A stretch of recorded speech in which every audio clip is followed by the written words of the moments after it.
Hello and welcome to our very first show. I'm James Kever, and on behalf of Ergopad, I'd like to introduce Proof of Ergo, a newscast where we'll explore all there is to know about this cryptocurrency, Ergo, to include crypto trends, protocol trends, anything relevant to Ergo, we plan to cover it. We have a great first show coming your way. We'll talk about Ergo, the what and the why, how to have custody of your Ergo or how to store it, and finally, how to get your hands on some Ergo, going into detail on some of the different ways to acquire Ergo. We'll also speak with Joseph Armeanio, one of the Ergo board members and host of the Ergo Weekly Dev Updates on YouTube.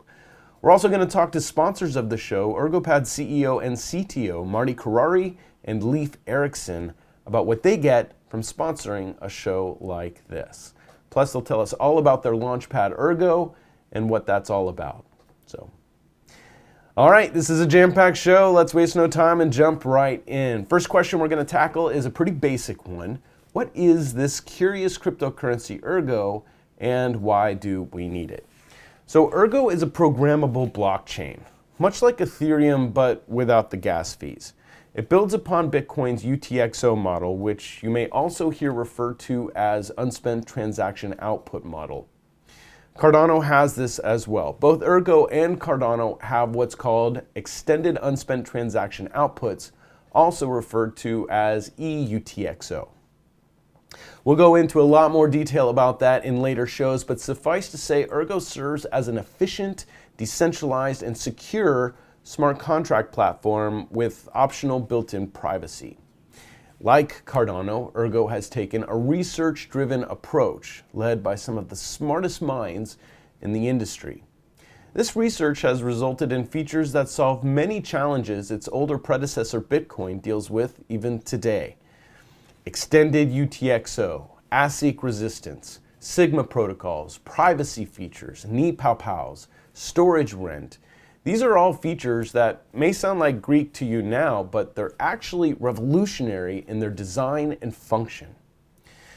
Again, we're not going to get into everything just now, but there's so much to this crypto Ergo that's really mind-blowing, like its consensus algorithm, same as Bitcoin's proof of work, but programmable. And while we're on the subject, proof of work has really gotten a bad rap.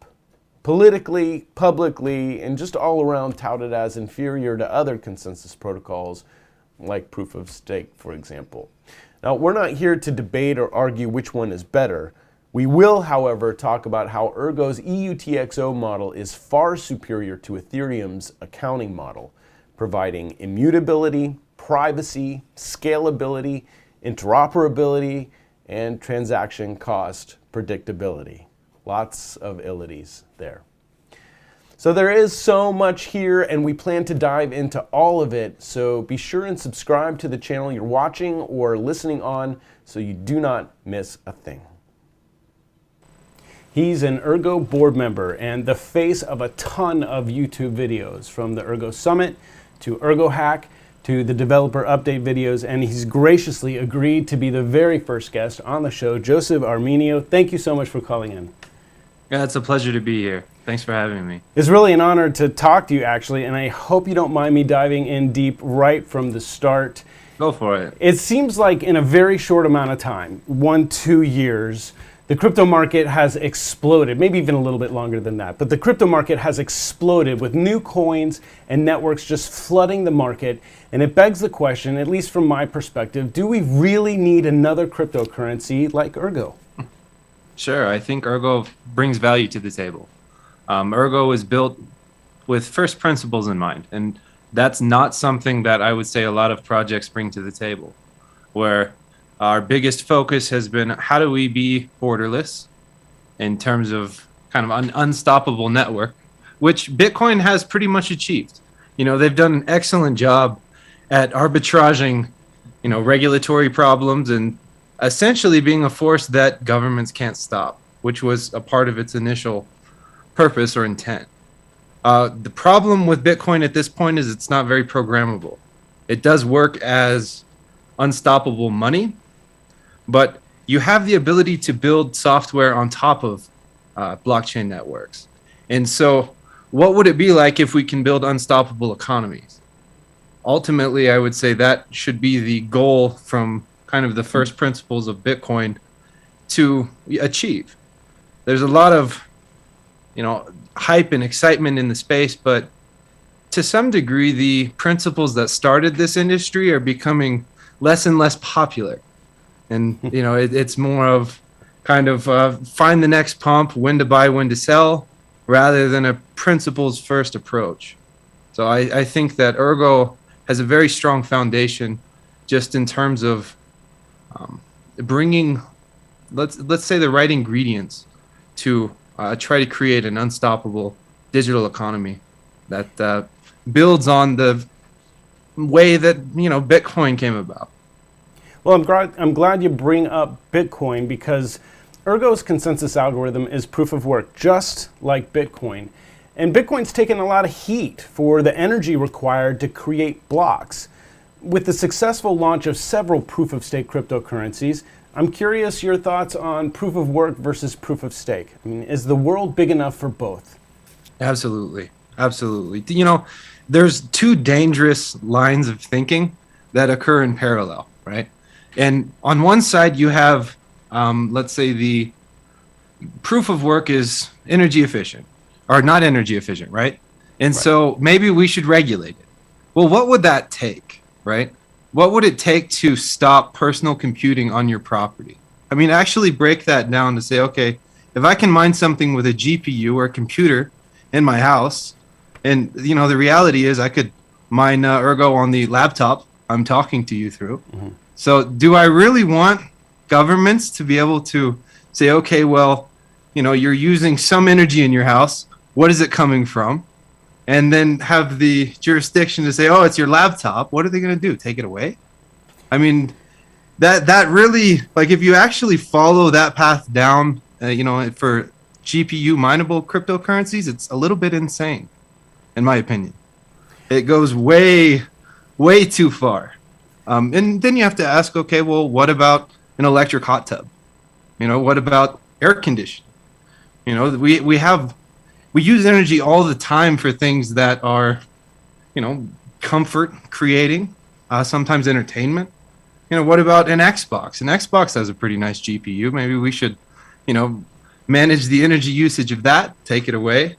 What would people say if you propose that? Okay, to your point, some things use a lot of electricity, but don't these proof of stake cryptocurrencies do everything that a proof of work cryptocurrency does? So if it's so much more efficient using proof of stake, why are we even looking at proof of work? Is there something that proof of work brings to the table that proof of stake does not? There's a couple things. The first is that you have the ability to interact with a network without actually buying crypto, right? So let's say that you lived in a jurisdiction that your government will not allow you to send money from your banking system into the crypto industry, right? Mm-hmm. Well, if you have an internet connection and hardware, you can participate. That's huge. That's a huge part of being unstoppable, because it lowers the barrier of entry, especially if it's consumer level computer parts, which a GPU mining is. You open that industry to where it becomes relatively hard to regulate. I mean, how are you going to regulate something that I can mine from my laptop? You'd have to confiscate personal computers. I do like a lot of aspects of proof of stake. I'm not, an anti-proof of stake person at all. I think it's quite a novel idea and concept, and I do enjoy watching it, be developed. Now, on that track, you have the, let's say, proof of work maximalists that'll say, proof of stake is just a security. They changed, initial public offering to initial coin offering, and it's the same thing, therefore we need to regulate it, right? Mm-hmm. And sometimes I sit back and I look at both of these things happening at the same time, and I'm like, what if both of them happened at the same, what if both of them came to life? What if they said, we can't have proof of work because it takes too much energy, and we can't have proof of stake because it's a security? What are we left with, right? I think that as an industry, we need to step back, come together and say, hey, we have the right to exist. And if somebody is going to take the time and energy to mine proof of work, I don't think that is, that much different than looking at using the internet. I mean, look at YouTube or Facebook or Google. The data centers that exist on this planet are spending a lot more GPUs than Ergo. If you look at all of the cryptocurrencies that exist, they exist because there's a certain profit incentive. People want to pay for it. And so if you go to start regulating what people can and can't do, where's the end point? Yeah, I mean, it's a great point, for sure. Now, switching gears a little bit, another really cool feature of Ergo is extended unspent transaction outputs. How would you describe this feature, and what are the advantages or disadvantages to this system of accounting versus, say, how Ethereum works? Sure. So if I were talking to somebody that did not understand software development and, let's say, crypto in general, I would say that the primary difference is that extended UTXO is broken down step by step, right? You have to go through kind of a linear logic flow that requires multiple, steps. It's like going up a staircase, right? Versus, building with Ethereum, you kind of jump to the top. Now, one thing that is a benefit of breaking it into smaller transactions is you do have, let's say, more control over each particular little step. That's not to say that extended UTXO is unhackable. You can certainly build contracts in a way that don't work well or have vulnerabilities. That's something that I imagine we'll see on Ergo at some point. We'll probably see it on Cardano at some point. You do need a solid framework, auditing, testing. You do need to kind of break these things before you bring them to market to make sure that they're secure. But because you break it down into small transactions or steps, it becomes easier to kind of manage what is the attack point at step 1, what is the attack point at step 2, what is the attack point at step 3. And through that, you get, I would say, better security assumptions.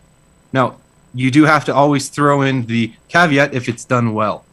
Now, the truth is, even Solidity contracts, if they're done well, do work, right? They've been working for a long time, but you do have a lot of things that are thrown together pretty quickly, and because you're kind of making that leap all at once, if there's an issue, it tends to show up and create huge damage. Sure. Now, originally, Ergo was supposed to be mined entirely within 8 years. However, after the Ergo Improvement Proposal, or EIP 27, that's no longer the case. Can you talk a little bit about EIP 27 and if you think this is the right direction for Ergo to go? You have to go back to the beginning of Ergo to really understand the whole discussion, right? Ergo started with a different consensus model than it has now, where it had what's called non-outsourceable puzzles. And what that did is it forced people to solo mine, meaning they mined individually, they didn't have collective mining power.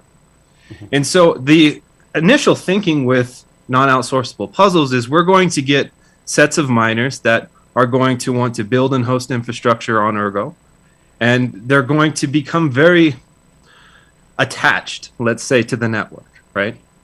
And so because extended UTXO by nature requires off-chain logic and bots and batching transactions and oracles and all of these different services that are required in parallel to make it work, the initial thinking was, okay, well, we have a set of actors that are going to fulfill that role. Unfortunately, the smart contract model of Ergo is too smart for its own good. And so the non-outsourceable puzzles were broken via smart contract, meaning someone wrote a smart contract to not release the keys, which if you look at our algorithm, it's called Autolycos, which is a mythological figure from Greece who was a thief. And so the thought was if you try to, it was set up initially, if you basically merge your mining power, you expose your key. And if you expose your key, someone can run off with your money. That was how non-outsourceable puzzles were initially enforced. Well, a smart contract came about that allowed people to merge their mining power while without disclosing their keys. And so you had a certain advantage that occurred on the network, where you had people that were able to pool their computational resources, and then you had people that weren't operating with the, smart contracts, so they were solo mining. Now, what happens is you kind of had an entity that started to expand and get a lot of blocks. And so we had to kind of go back to the table and say, okay, what are we going to do to, make this work? Because, right now we have an asymmetry between miners, and that's not really acceptable based on trying to create an equal and open system. So the thought was, why don't we just allow mining pools? That way they lose their advantage. And, the reality is most miners are more excited about that because it gives them a little bit more flexibility. So, in the long term, I don't think that was a negative choice coming to pooled mining, but it did kind of change a lot of the assumptions that we were making in terms of how the network would develop, who would build on the network, how things would operate, and even the governance or voting. When you have forced solo mining, you have a democratic system, right? Mm-hmm. To where you as a solo miner get a vote, and you can vote on the block size or the fees. We have a couple of different areas where that democratic process, was being used to manage the network. Well, with the introduction of mining pools, now we have kind of a Senate where you have a representative that votes for you. And so you kind of have to know, okay, well, if you're in pool A, what's their position on an issue, or pool B? So to some degree, it creates some complexity in governance. So our thinking was, okay, we have to make this choice to equalize power in the network. That came with trade-offs, good and bad. And then we said, okay, well, our emissions was initially, let's say, designed for solo miners that were going to move into an era of storage rent recycling, where if you hit a block, you are going to be able to charge UTXOs that are stuck on the network that you're maintaining, and kind of create like a cloud computing model. The thought was it's going to, number one, incentivize economic activity, because you don't want to just have something stagnant on your network forever.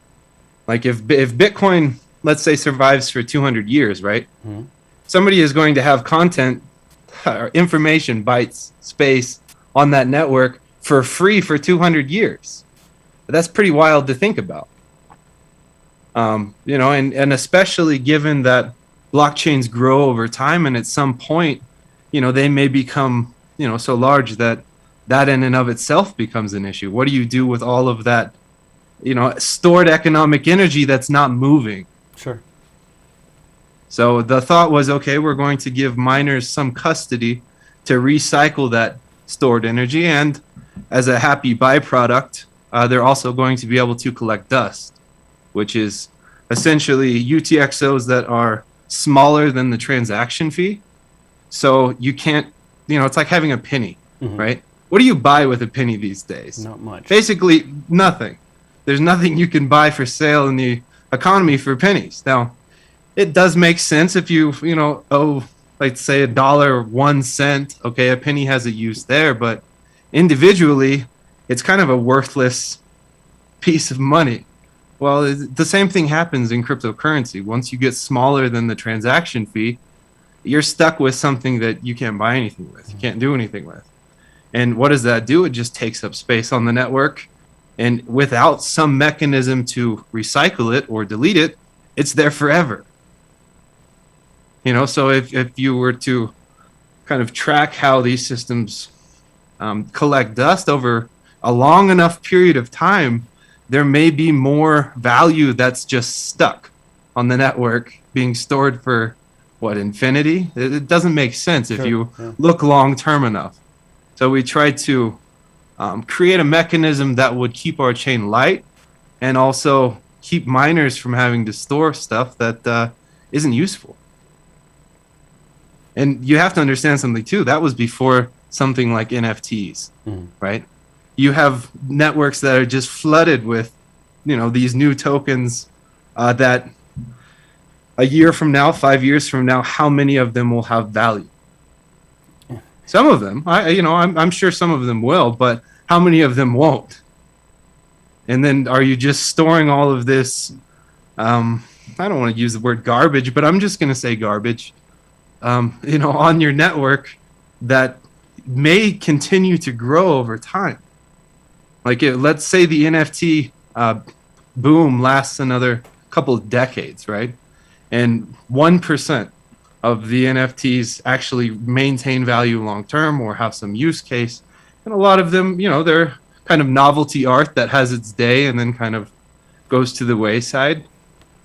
It's a bit silly to think that you as a miner or somebody running a full node is going to want to store that forever. It comes down to a thought that you need to concentrate value per byte, because ultimately that's what you're trying to do with this type of network, is create the most value in the smallest amount of space, and storage rent assists with that. Mm-hmm. Now, I'm glad you're talking about mining, because that brings up my next question. Bitcoin has been on the scene for over a decade, and the network survives thanks to its miners. Ergo, being proof of work, is the same.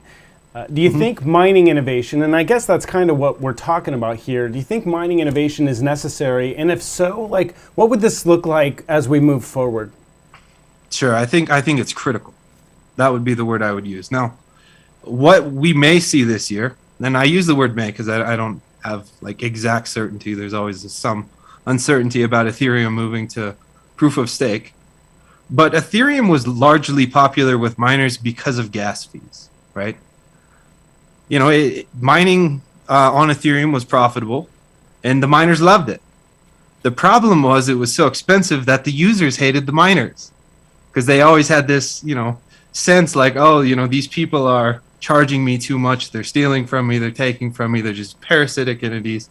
And suddenly miners became like the supervillains of ETH, And so it looks like we're going through a period where, essentially they're going to get divorced and update their consensus.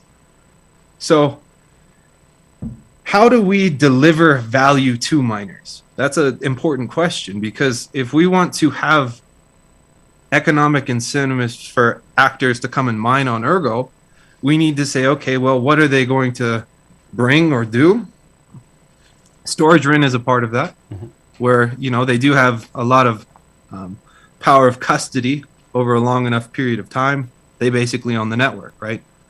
If I were to have a vacation with the Ergo Foundation and our plane were to crash, which I hope it never happens, everything that the Ergo Foundation holds over time would be subject to storage rent. So miners would have the ability to recycle all of that economic value. It wouldn't just be stuck. And so one line of thinking in that is that you're, allowing the network to basically reiterate itself, outlive people that, storage rent in terms of cost isn't huge, but, how much value gets stuck on these chains. Now, the second thing we can do is we can create new frameworks. What does that look like? I would personally like to see Ergo build a mechanism that allows a project on top of Ergo to launch using proof of work and mining as its method of distribution. What would that look like in practice is it would probably need to be a type of proof of work performed that's a little bit delayed, where you have things sitting off chain and watching all of the mining pools, collecting information, and then you have a drop that goes to miners based on, their hash rate, what they've done, what their rewards were over time, and you kind of match that to some degree. Another aspect that we can look into is side chains. If you have a side chain on top of a proof of work network, you can create merged mining rewards, which miners are going to like because it's an extra revenue stream. And in theory, I think that you have the capacity to spin up even a side chain that's proof of stake based, and you simply have the mining pools themselves run node and be part of the initial distribution of that proof of stake token. And they could perhaps even secure a proof of stake sidechain and pay the miners based on their work on the main chain. So there's a ton of economic potential that we have to deliver value to miners, and that's something that we're exploring. It's a matter of when it makes sense, where it makes sense, but there's a lot of big ideas that we can start implementing. Now, storage rent itself actually does, in my opinion, it makes miners a bigger actor in terms of like DeFi and using applications on the network to try to create a return. I think that there's a lot of creative solutions that mining pools can come up with to get as much mileage as possible out of whatever they end up taking custody of. Well, that is one of the things I hope to do a deep dive on here a little bit later, as well as all of these innovative things you guys are working on. And one of the reasons why I've loved Ergo from the very beginning. Joseph Armeanio, Ergo Foundation member and content producer extraordinaire, thank you so much for calling in, and would love to talk to you again on future shows. Sure, I'd appreciate it. Joe puts out weekly development videos on Ergo, and if you really want to keep your thumb on the pulse of the Ergo ecosystem, watch those videos as they come out. Subscribe to that YouTube channel, and we'll include a link to that in the description. All right, so we briefly touched on the what and why, that Ergo is a programmable proof-of-work cryptocurrency you can mine, you can buy, and you can trade. But how do you hold Ergo? I mean, you don't want to keep it on an exchange somewhere. What wallet do you use? Are there hardware wallets like the Trezor or Ledger that support Ergo? Well, this was one of the first challenges for me that personally turned into a real present I wasn't expecting, because I learned about this method of storing your coins with a old Android phone, and it is my favorite to date. But as of recording time for this video, Trezor and Ledger do not support Ergo. They are working on Ledger support, but as of right now, those two options won't work. The Ergo Wallet app, which is available in iOS and the Android App Store and on their GitHub page, I might add, supports cold wallet transaction signing. Now, I'm not going to go into a lot of detail here about this, except to say that this method uses an old Android phone coupled with a read-only wallet on your regular cell phone. The cell phone wallet creates the transaction, the airplane mode phone scans the QR code, signs it, then generates a QR code of its own that the online phone scans and broadcasts to the blockchain. Now, if I lost you there, don't worry. We'll include a link to a tutorial video in the description that tells you all about it. But suffice to say, this is what the hardware wallet experience should be for everything. So seamless and very convenient, and all the security of a hardware wallet like a Trezor or a Ledger.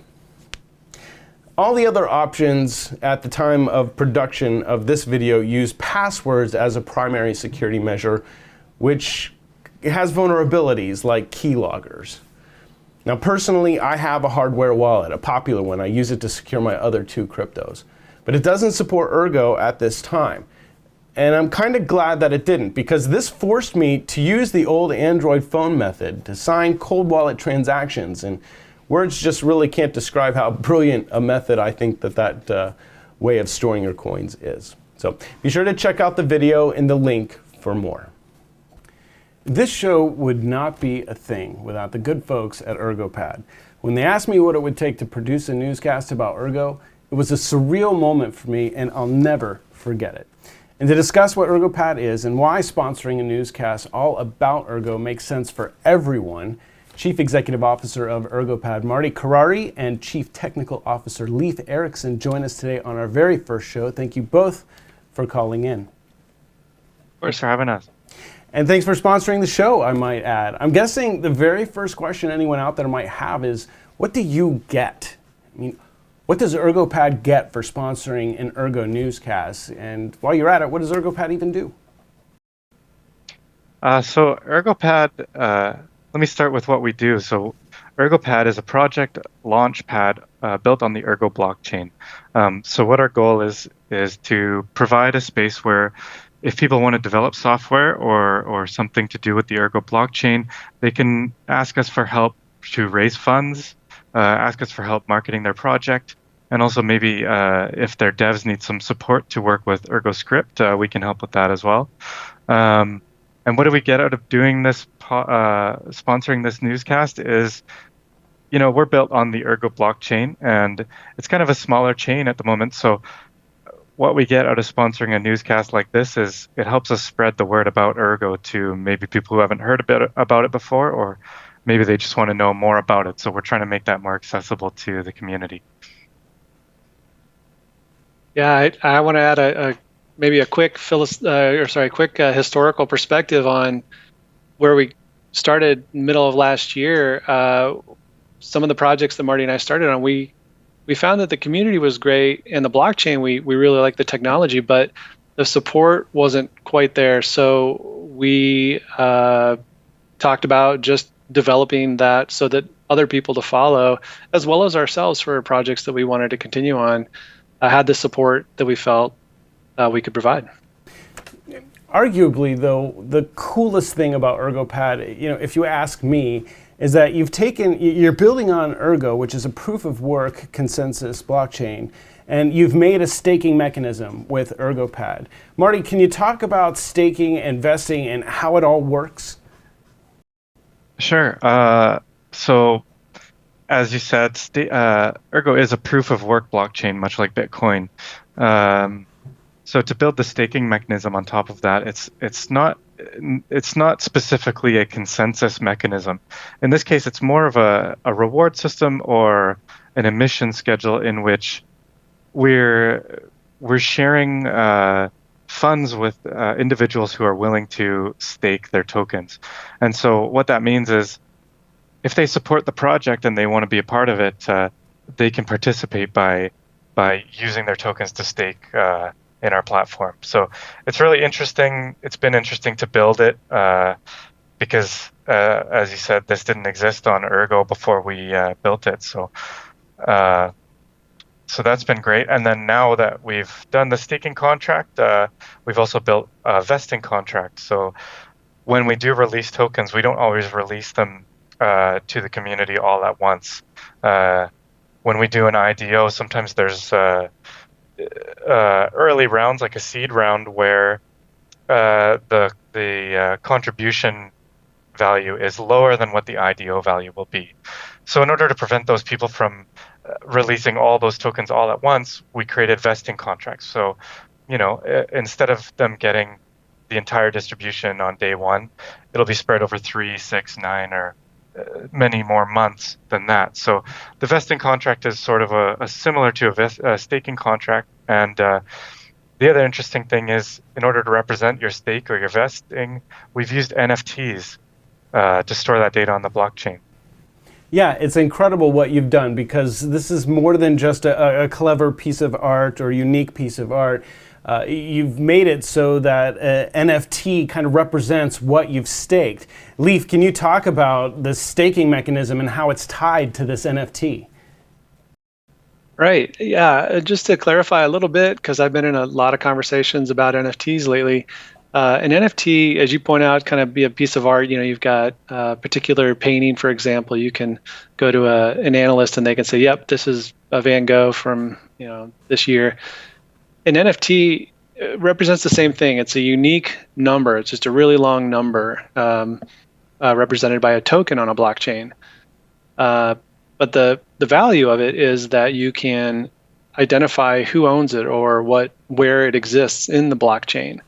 You can also assign attributes to it so that we can track information that allows us to automate these smart contracts and allow sort of a moment-to-moment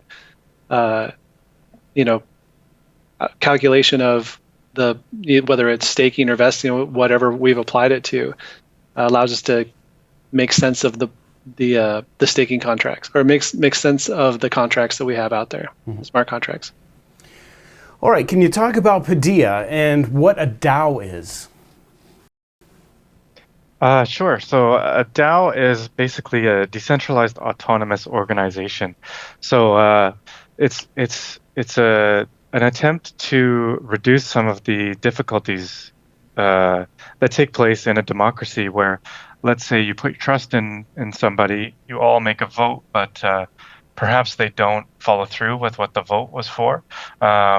So it uses smart contracts to automate the events which will take place once a vote happens. So, it's an attempt to reduce the ability for human corruption to have an influence over how a democracy works. So, what Paideia does is we've created a way for somebody to come along and say, I want to start a DAO, but I don't know how to write the code, perhaps, to take those votes, to make sure that the smart contracts actually do what we want them to do. So Paideia is a service that provides that to people. Would you say that Paideia is kind of like to DAOs what WordPress is for like a blogger? Yeah, so that's a great analogy because if you wanted to start a blog and you didn't know how to write HTML, you could easily just fire up a WordPress site, and there it is. It's working, and it looks fairly professional if you have a good theme. Paideia is the same idea. We'll make it easy for anyone to come along and say, I want to start a DAO on Ergo, and I want this many tokens, and I want my friends to be part of it, and you can use the tool set and get that all done. So, maybe in the future we can do a whole show about DAOs, because I kind of feel like we're really just skimming over the surface of how incredibly powerful they can be. Maybe in the future, I've heard some people say that everything will be run by a DAO. So this is a very interesting project to kind of keep your eyes on. I certainly am. If we could, though, how does Ergopad help users invest early in projects you're launching like Paideia? Yeah, so what Ergopad does is we'll assess a project that is attempting to launch on the Ergo blockchain, and we'll determine, what kind of funding is it going to need based on our experience with writing Ergo script and building dApps. And then we'll determine, what kind of marketing it needs, what the time frame will be to build it, and then we can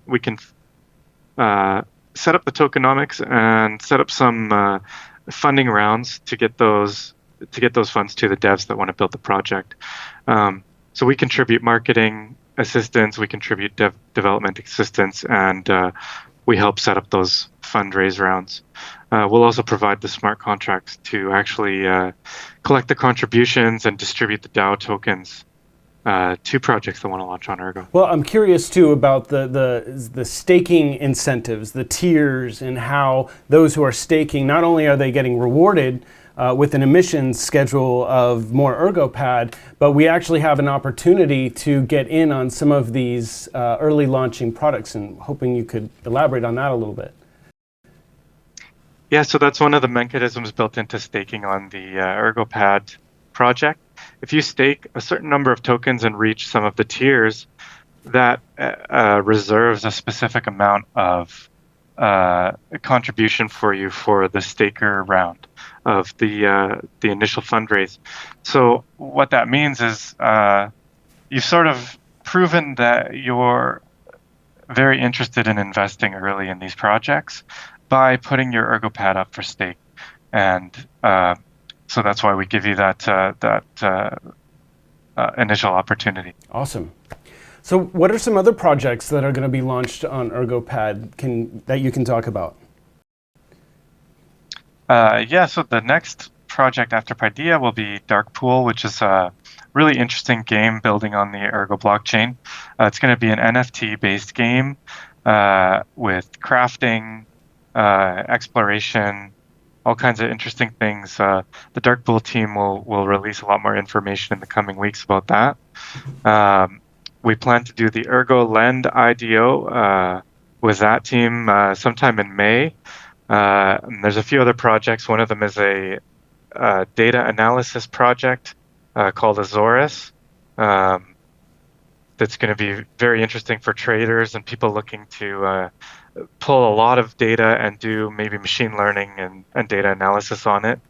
And then we also have a kind of a metaverse game project, which will be like an umbrella for launching NFT games on the Ergo blockchain called ergogames.io. And I believe that's a working title, but we'll release more information about that in the coming weeks as well. Awesome. You guys are super busy. I'm just very curious about one last thing before we go. One of the things that you see on your website is that if developers are out there looking for help, like maybe they could go to Ergopad for help releasing on Ergo. And I wondered if you could talk briefly about what Ergopad's IDO services look like. Yeah, of course. So basically, the IDO will be set up by the devs. Leif's team will have they'll have a contribution page. We'll have a sign up page where people can whitelist, and anyone who is approved for the whitelist will receive unique whitelist tokens, and that will tell the smart contract that you're eligible for the contribution. So you'll basically through the website, you'll be able to send those whitelist tokens and the appropriate amount of Ergo or SIG-USD, and that will lock the IDO tokens in the vesting contracts. And you'll receive an NFT back that says this is how much you have vested, and this is the length of time that vest will take place. And then anytime you go to claim your unlocked tokens, that vesting NFT will be basically your representation on the blockchain that tells the smart contract you're allowed to take some out.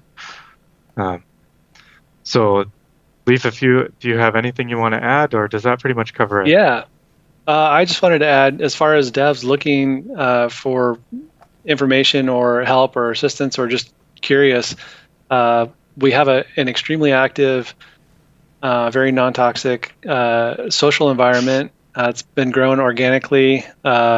We have a lot of people answering questions that aren't on our team that it's been extremely valuable, I think, to us because we are all very busy. But it's also good to know that information is sinking in and important to other people. So yeah, you can find us there. We have a good working relationship with a lot of the other active developers on the Ergo blockchain as well. So even if we don't have the answer, we can usually wrangle the conversation together so that we can figure out what we need to. We'll be sure to get those social links in the description of this video, for sure. Can I mention too that it's also all open source, and we've had some community members contribute to our code base, so we always welcome collaboration from the community. Very cool. CEO Marty Carreri and CTO Leif Erickson of Ergopad, the Ergo Launchpad, helping projects get started while innovating on the Ergo network. Thank you both for your time. We expect to talk again real soon. Thank you very much. If you'd like to learn more about Ergopad and the projects they're working with to launch, check out their website, ergopad.io, which we'll include a link to in the description of this video. So we're going to wrap this up by discussing how to get your hands on Ergo. And before we start, I just want to say up front, this isn't an endorsement for any exchange or organization that gets mentioned. It's likely there are more options since this newscast was produced on how you can get Ergo. So do yourself a favor and start by doing a quick search on where to get Ergo and just see what comes up. But as of today, there are a few options that make it pretty simple. Maybe the easiest way is if you've already got ADA or Bitcoin, you can trade for Ergo. Simply go to Changely.com or Simpleswap.io. Now, eventually, ErgoDex will support ADA, but that's up and coming. These sites let you trade Bitcoin or ADA for Ergo. You send them the payment, and they send the Ergo to your Ergo wallet address. As far as a traditional exchange, CoinEx is an exchange I've used personally to get Ergo, but I did have to trade Bitcoin for it. So there are several others. We'll include a link to all the exchanges that support Ergo in the description of this video. Again, none of this is financial advice. Everything I'm telling you is based on my own personal experience, which is going to be different than yours, so please do your own research. That being said, I've figured out a really effective way to increase my exposure to Ergo, and it doesn't really feel like it's costing me a dime. Now, a lot of you out there know from a previous newscast, for many years I invested heavily in Cardano. In fact, I still have a stake pool I run with 2 other guys, so I have Cardano rewards deposited into my wallet every 5 days. Folks, I'll take that ADA, trade it for Ergo or whatever other projects on Ergo that pique my interest. In this way, I'm increasing my exposure to Ergo without really using anything but passive income. Again, not financial advice. Do your own research. Find what works for you and your risk tolerance, and trust no one. However you do it, you have found a news source that's committed to bringing you the latest information and educational material on Ergo, feeding your thirst to know more. All right, ladies and gentlemen, that is our show for you today. Shout out to our sponsors, Ergopad, the Ergo Launchpad allowing you to stake and earn rewards on the Ergo network while offering early access to projects launching on Ergo's Proof of Work network. Ergopad.io for more. I'm James Kever. Thank you again for tuning in. We'll see you on the next Proof of Ergo.